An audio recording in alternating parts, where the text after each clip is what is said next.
My name is Mohammed Jaffer, and this is my second assignment of programming for big data.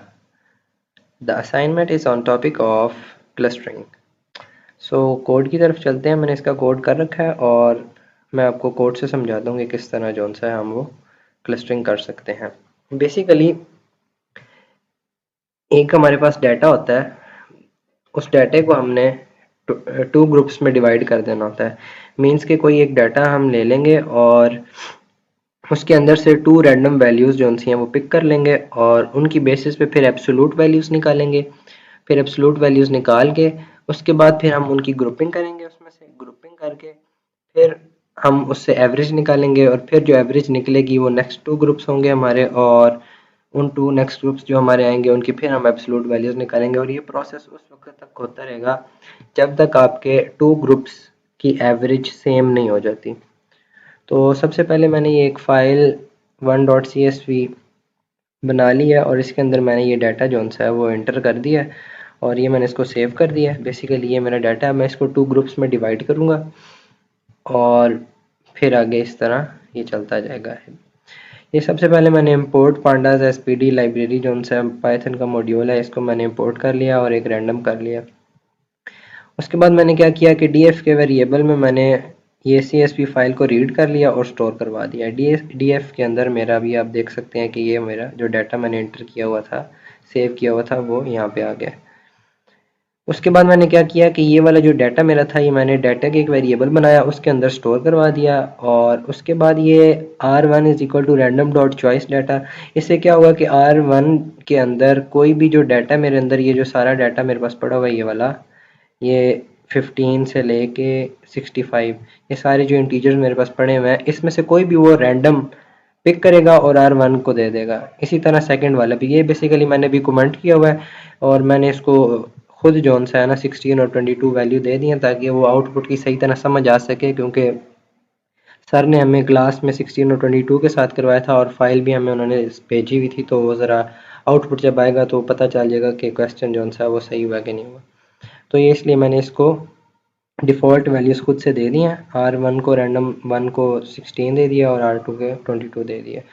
उसके बाद मैंने अपनी जो data दिया था उसका साइज़ गेट करने के लिए मैंने क्या किया कि एक लूप लगाया फॉर आई इन डाटा, जो डाटा के अंदर जाएगा और उसमें size equal to size plus 1 करता रहेगा।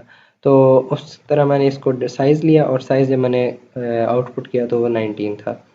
उसके बाद मैं क्या कर रहा हूँ कि उसके बाद मैंने क्या किया कि जो मेरी फ़ाइल 1.csv थी, ये वाली फ़ाइल जो सी थी, इसके अंदर मैंने दो कॉलम्स क्रिएट किए, r1 और r2।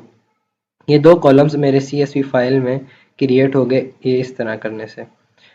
तो उसके बाद मैंने क्या किया कि एक lst लिस्ट बनाई, एम्प्टी है जो, और फिर मैंने एक लूप चलाया जो 0 से लेकर साइज़ तक चलेगा। और वो क्या करेगा, अब बेसिकली यहाँ पे क्या हो रहा है, यहाँ पे जो मैंने टू वैल्यूज़ ली थी r1 और r2, 16 और 22, बेसिकली मैंने 16 को अपने जो मेरा डाटा है उसकी हर वैल्यू से माइनस करना है और उसका स्क्वायर लेना है।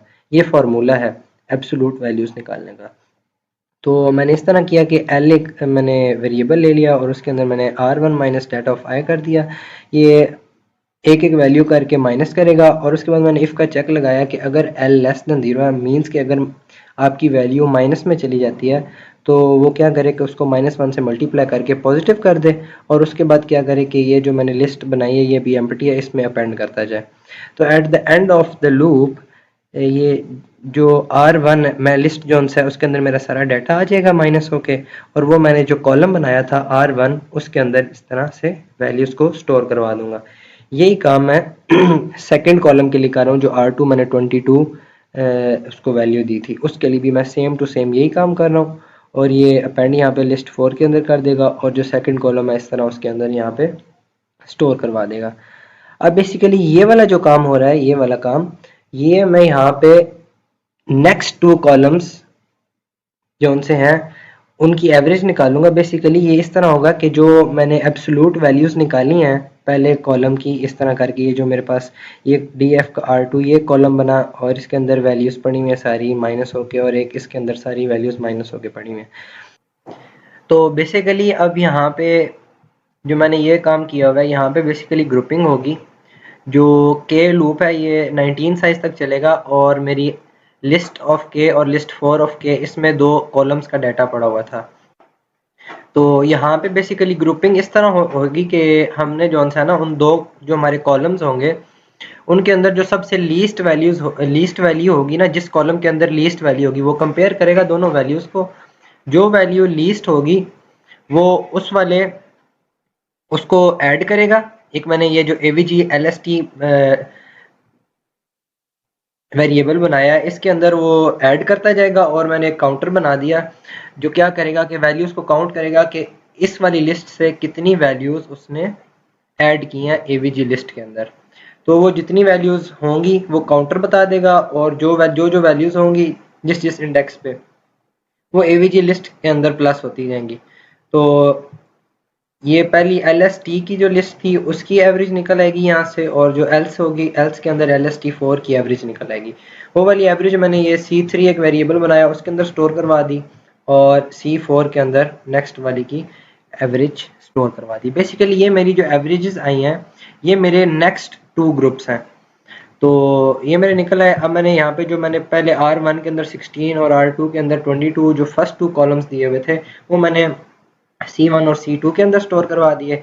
और उसके बाद बेसिकली अब यहाँ पे मैंने एक 2 लिस्ट बना ली, लिस्ट 1 और लिस्ट 2 जो बेसिकली एम्प्टी पड़ी हुई यहाँ पे, और 2 एवरेज काउंट करने के लिए वेरिएबल्स बना लिए, उनको 0 से इनिशियलाइज करवा दिया।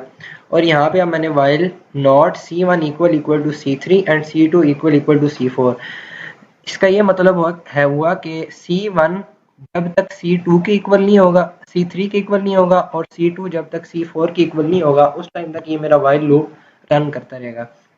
अब जैसे मैंने पहले कॉलम्स के लिए काम किया था इसी तरह मैं यहाँ पे वाइल लूप लगा के करूँगा ताकि वो उस वक्त तक चलता रहे जब तक वो दोनों ग्रुप्स की एवरेज सेम नहीं हो जाती, उस टाइम तक ये वाइल लूप रन करता रहेगा। और उसके अंदर यही काम करेगा कि जो नेक्स्ट एवरेज आएगी उसको जो हमारा मेन डाटा है उसके अंदर से माइनस करता जाएगा, और अगर वैल्यू जो सी है वो माइनस में आती है तो उसको मैंने -1 से मल्टीप्लाई करवाया ताकि मेरी वैल्यू जो सी है वो पॉजिटिव में हो जाए।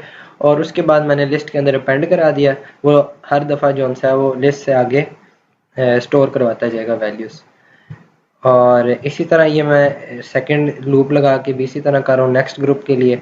उसके बाद यही सेम वही काम एवरेज निकालने के लिए हो रहा है। और उसके बाद मैं क्या कर रहा हूँ यहाँ पे वो C3 और C4 C1 के इक्वल कर देता हूँ। हर दफ़ा C1 और C2 अपडेट होते हैं और C3 और C4 की वैल्यू चेंज होती है। तो उसके बाद यहाँ पे मैं नए कॉलम्स बनाता हूँ और जो मैं डाटा जो है ऊपर लिस्ट्स के अंदर स्टोर करवाता हूँ वो वाला डाटा जो है नए कॉलम्स को दे देता हूँ और वो नए कॉलम्स के अंदर डाटा जो है वो स्टोर हो जाता है।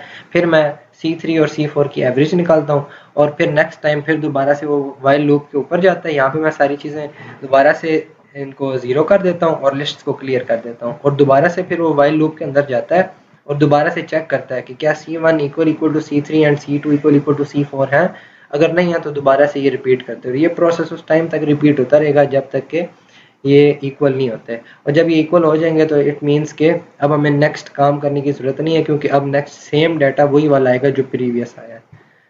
तो अब हम इसको, और उसके बाद मैंने सिंपल जो सा इसको प्रिंट करवा दिया। तो ये आप देख सकते हैं सबसे पहले ये 16, 22 फिर 15, फिर उसने ये इसको पहले सॉल्व किया 16 - 15, 16 - 15, 16 - 16, ये सारी वैल्यूज उसने माइनस करके ये उसने सारी एब्सोल्यूट वैल्यूज निकाली। यहाँ पे इनके ये आप देख रहे हैं आंसर आ रहे हैं। और इस तरह 22 - 15 7, इस तरह ये वाली सारा कॉलम बन गया।